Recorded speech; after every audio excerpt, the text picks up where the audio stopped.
Andrew. Today I'm going to be teaching you guys sound design techniques. I see a lot of videos on how to make sounds, but not necessarily the techniques behind them. I'm going to be showing you how to make sounds like this.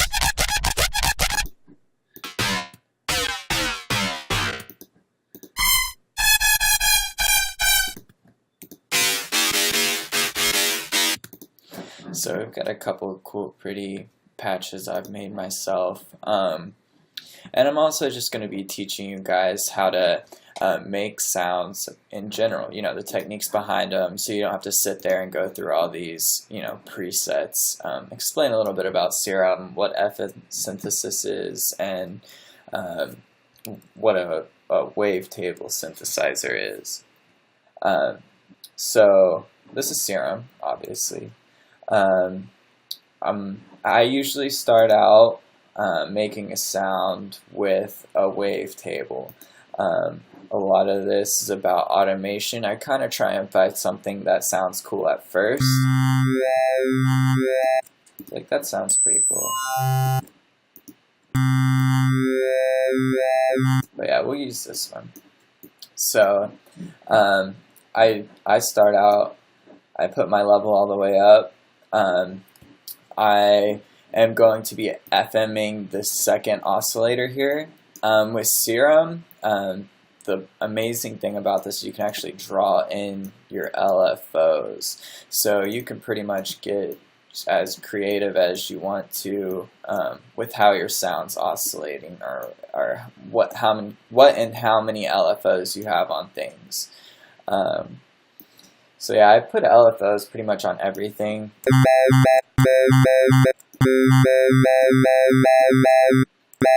So we have an LFO on that now. I usually put it on trigger. And then I FM it to this. And once again, just kind of pick something. Say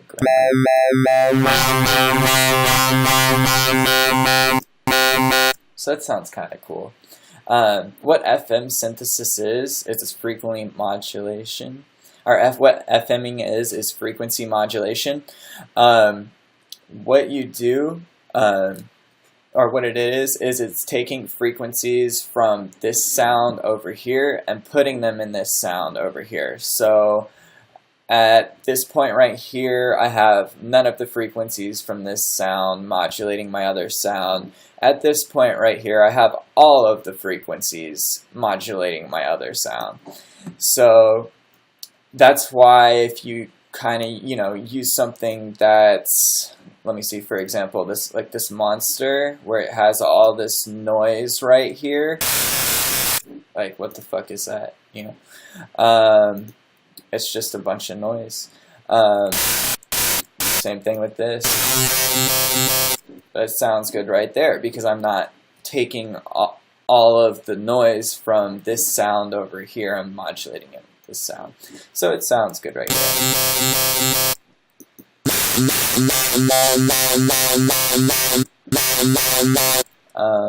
Usually your basses sound good in the first octave.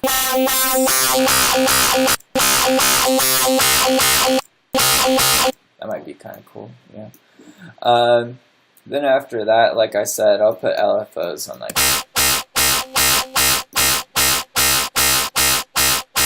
everything. Oh, and also, if you FM to sync, you can get some pretty cool stuff.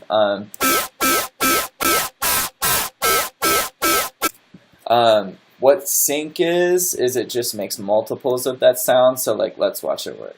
Our wavetable, my bad. Woo, look how many of those we have. Oh my god. Well, anyways, when you're FMing something with sync, it definitely gives it like a higher, like, pitched kind of sound. You can hear it.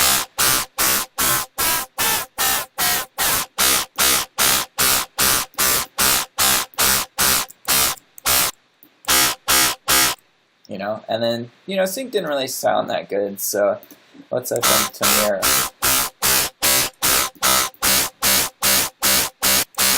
That sounds kind of cool. You can kind of go through these and figure out which one you want.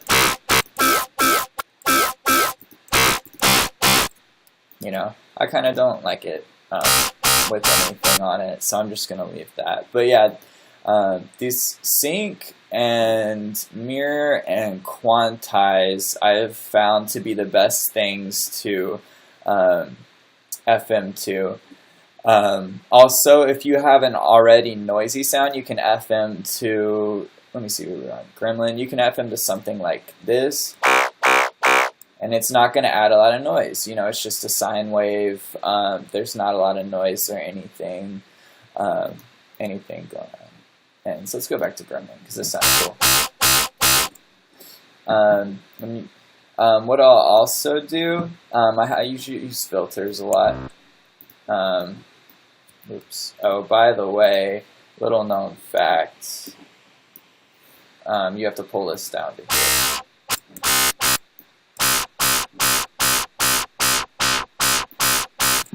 But yeah, if we're going to make like dubstep or trap or something, it's usually a pretty good idea to, or dubstep mostly, you want this kind of filter, this low BH. It's low bandpass and high pass filter. You want a little bit of a cutoff and usually a lot of more. You can kind of hear it as a row, row.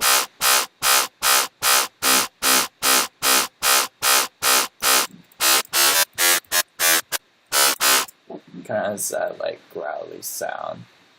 And then, yeah, I like it. And then you can choose if you want, you know, an oscillator A, B, your noise, and your sub. To make your sound wider, the hyper dimension expander is great. These work, these voices, but I feel like they phase a lot. Usually I just use 2 or so. There's a lot of external plugins you can use to get wide sounds, but this is what I feel like works best. I turn the mix down on here because you can hear phasing usually. And yeah, let's just, you can hear it phasing there. It sounds, there you go, that's got it nice and wide. Also, I like to put on multi-band compressor.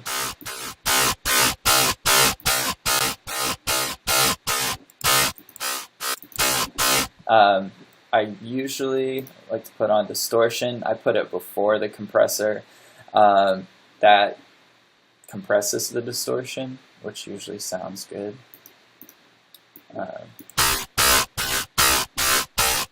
And then I usually use both of my filters. Here's another technique with the comb filter, which will give you really cool sounds. What you can do is put this fast moving thing on the resonance. So it already kind of has that like, actually I'm going to save these because I actually like this. Base square. I don't know, I just make up random things.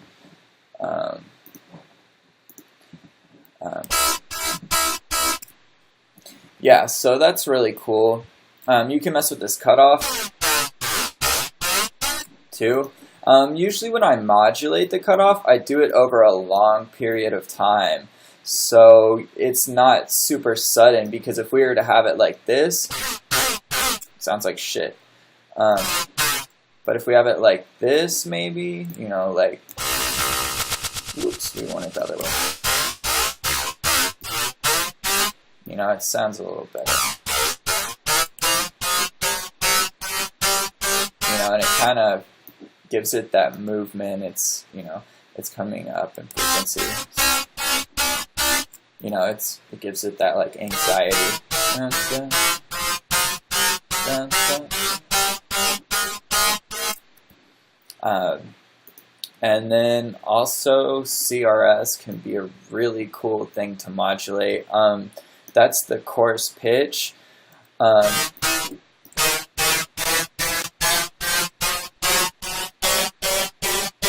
If you bring it down on, it can make your dubstep sounds a lot more like growlier. You can't hear it. This is kind of a trap sound at this point. And if you bring it up, it can make your trap sound more trappier. You can do pretty cool stuff with this, where it like steps. I do that on a couple of my sounds. Let's just see.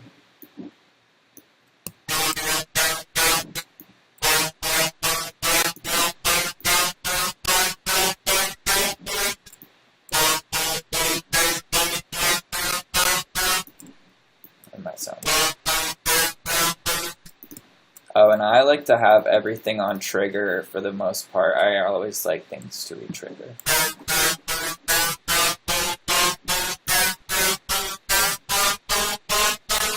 But yeah, you can hear that.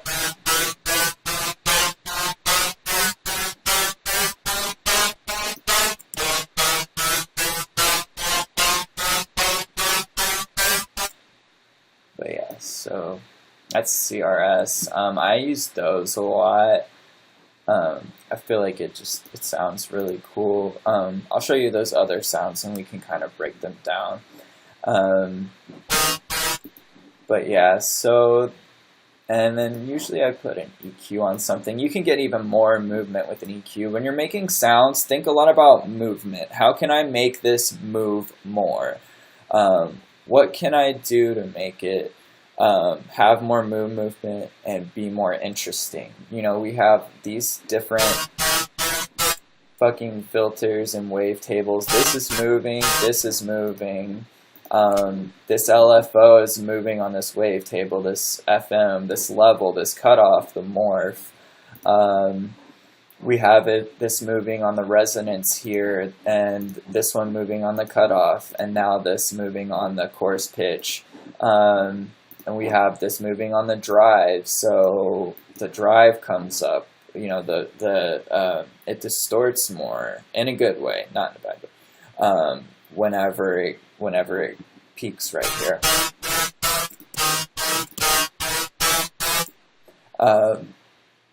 Also, let me see. To make your sound bigger, it's also usually a good idea to put a sub under it. Usually one at 1 octave lower, than your main sound. So this is my level on my main sound. So I'm going to put it at 0.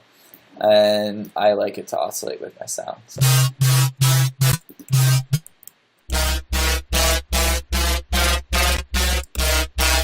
Actually, that sounds cool right there.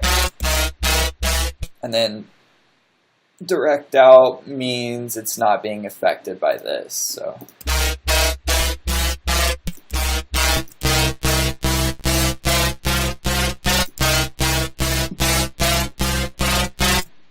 But yeah, so we have all that. Other cool things, mess with the filters. All these combs sound different. These flangers sound different. They can sound pretty crazy too. That's actually how I made this sound with this flanger right here. Listen to the sound without it. Like, what the fuck is that? But that flanger gives it that kind of like pingy sound. Sorry, you couldn't see me. Yeah, and once again, LFO, the CRS. That's why it's going down. Dun, dun, dun. See, it's going down the CRS. It starts at the top and goes down. That's what I was talking about with the CRS earlier. I don't know, I didn't have this filter on, it doesn't need to be on there. And yeah, once again, hyper to make it sound bigger. Actually, it'll probably sound bigger.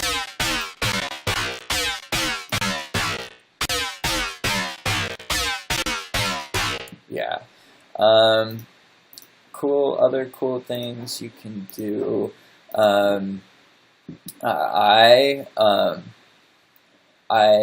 You can FM from B and then FM to the sub or FM to the noise. You can get some weird sounds out of that for sure. Oh, matrix. I'll talk about that later when we talk about sub basses and stuff. But yeah, also mess with your octaves when you FM. Oops, let's go back to the sound. Um,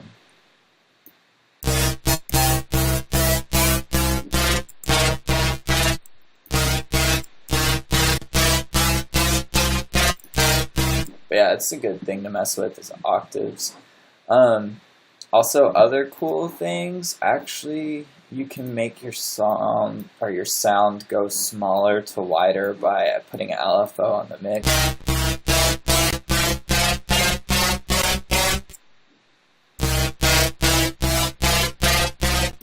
Maybe if we had, like, so you can hear that a little bit better.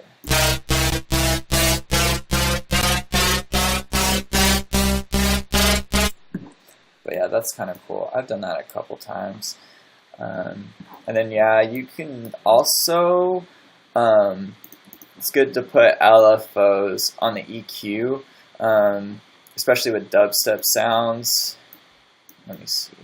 You can do something like this. This is what I usually do with W sounds.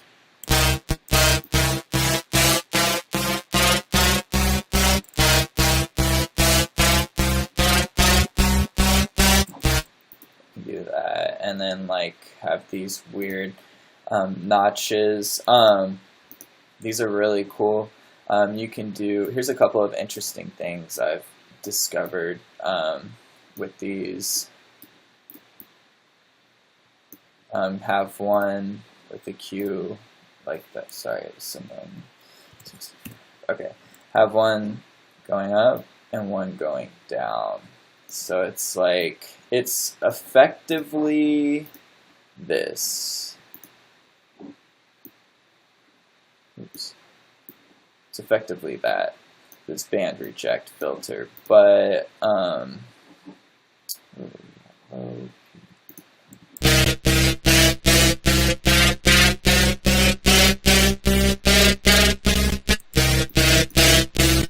yeah, so it's effectively that. But you can move like the frequencies at the same time. It's kind of cool. Or you can have it going off.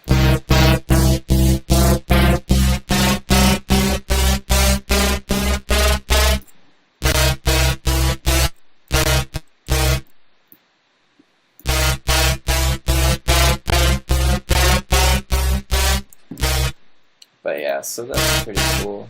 Let me see. That sounds weird about the clip now. See, that can like make your sound literally. It's crazy.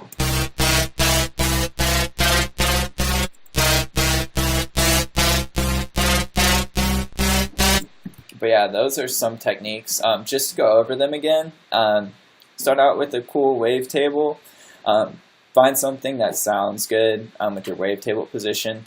FM it to another cool wavetable. Make sure it sounds good. Don't pull the FM up too much because it can get super noisy. FMing also depends on your octaves and all of that, because if you have a higher octave, then you're putting higher frequencies into your other sound.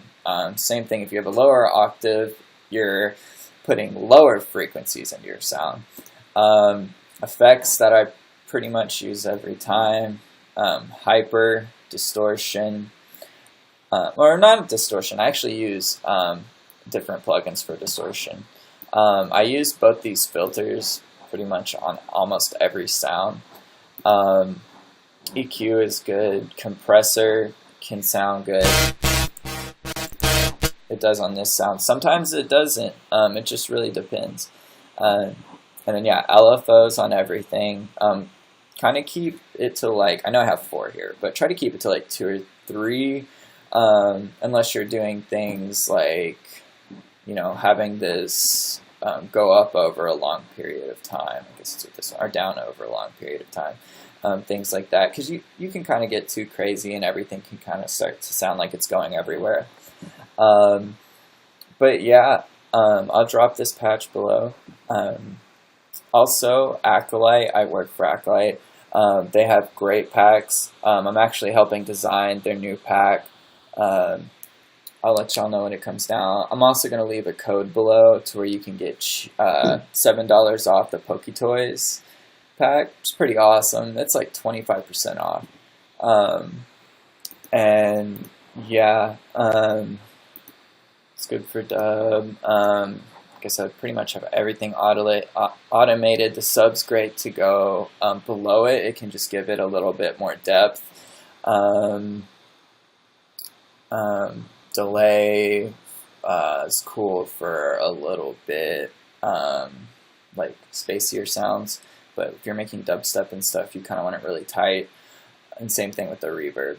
Also, another thing, phasers are fucking amazing for dubstep. They clean up your sound a lot. These 12 plus 24 plus 36. This high-low 6 plus works really well with your pitch shifting it. Yeah. Let me see if there's anything else I forgot. No, that's pretty much it. That's how to design a sound. In my next couple tutorials, we can go over the techniques of how to make these sounds.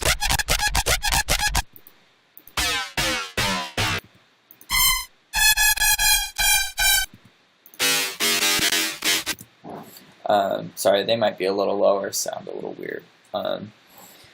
But yeah, we're gonna go over those and the techniques I use behind them, and yeah, thank you guys. Thanks for watching. Hope you learned something. Remember, Acolytes below. Follow me, subscribe. I'll have links below, and I'll bestow upon you more knowledge.